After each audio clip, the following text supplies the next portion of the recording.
So this is how you fix overly sensitive power switch. So like this one doesn't always work. It'll shut off. Apply light downward pressure, or it won't always work. So the way to fix that is by using WD-40 electrical contact cleaner. So first you're gonna need a tri-ring or a tri-wing screwdriver.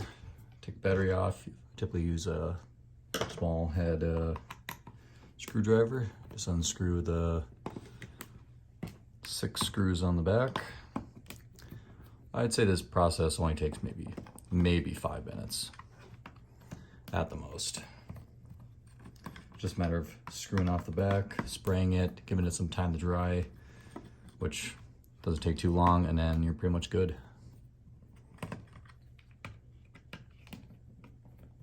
And this should work like 90% of the time, if not more. You might have to blow away some of the crap on the power switch, but just give it a shake and spray some. I like to spray some on the left side, some on the right side, and move it back and forth.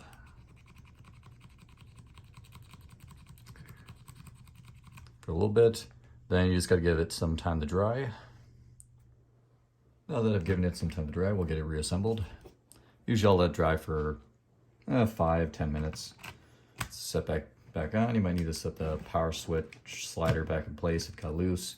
If it did, just kind of set it like that. Then just set the back casing back in.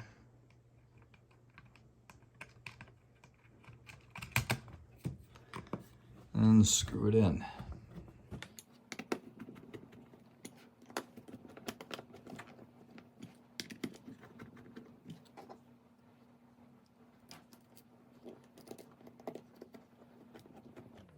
And even if the power switch isn't that much of an issue for like the sensitivity, I always recommend just spraying it anyway, since it doesn't take much time to do. Then I don't have the back cover for this, and works first time. Doesn't shut off with downward pressure. And it's fixed. Works every time.